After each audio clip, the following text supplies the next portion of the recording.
सिकंदर बाग का रक्त रंजित इतिहास। नमस्कार दोस्तों, आप सभी का बहुत बहुत स्वागत है। आज हम आपसे बात करेंगे लखनऊ का सिकंदर बाग, जो आज एक खूबसूरत बगीचा और ऐतिहासिक स्मारक के रूप में जाना जाता है।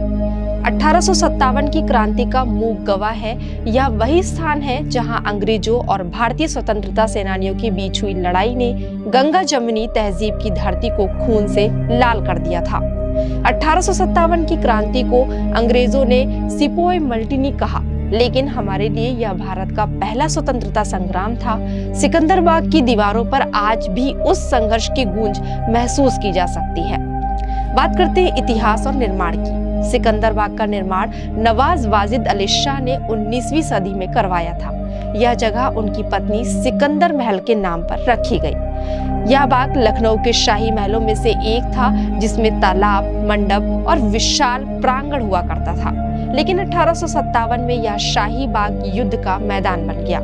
1857 की क्रांति और सिकंदर बाग। 1857 में जब क्रांति की ज्वाला पूरे उत्तर भारत में फैल रही थी, लखनऊ अंग्रेजों के खिलाफ विद्रोह का केंद्र बन गया। 10,000 भारतीय क्रांतिकारी यहाँ डटे थे। अंग्रेज जनरल सर कॉलिन कैंपबेल ने अपने सेना के साथ इस बाग को घेर लिया। 16 नवंबर 1857 को यहाँ भीषण युद्ध हुआ। अंग्रेजों के पास आधुनिक बंदूकें और तोपखाने थे, जबकि भारतीय सेनानियों के पास सीमित हथियार। फिर भी हमारे वीर क्रांतिकारियों ने अंतिम सांस तक लड़ाई लड़ी। रक्त रंजित घटना। इतिहासकारों के अनुसार इस युद्ध में लगभग 2000 भारतीय सैनिक मारे गए। अंग्रेज सेना ने बाग की दीवारों को तोप से उड़ाकर भीतर प्रवेश किया। अंदर पहुंचते ही उन्होंने निहत्थे क्रांतिकारियों का निरंकुश संहार किया। कहा जाता है कि खून की नदियां बह निकली थी और बाग की मिट्टी लाल हो गई थी। उस दिन सिकंदर बाग सचमुच रक्त रंजित रणभूमि बन गया था। अंग्रेजों का डर और धोखा।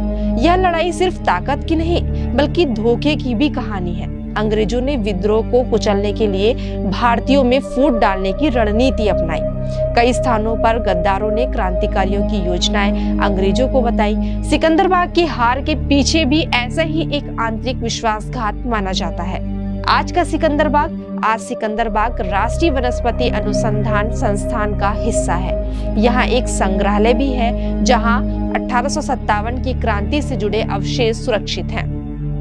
बाग की दीवारें और खंडहर अब भी उस भीषण संघर्ष की याद दिलाते हैं। यह स्थान सिर्फ एक स्मारक नहीं, बल्कि आने वाली पीढ़ियों के लिए बलिदान की गाथा है।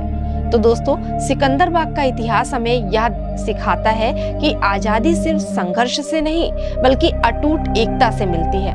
1857 में हमारे पूर्वजों ने अपने प्राणों की आहुति देकर यह संदेश दिया कि जब अन्याय बढ़े तो विद्रोह ही धर्म बन जाता है। तो जब भी आप लखनऊ आए तो सिकंदर बाग अवश्य देखें। वहां की हवाओं में अब भी उन अमर शहीदों की आत्मा का साहस और आह्वान महसूस होगा।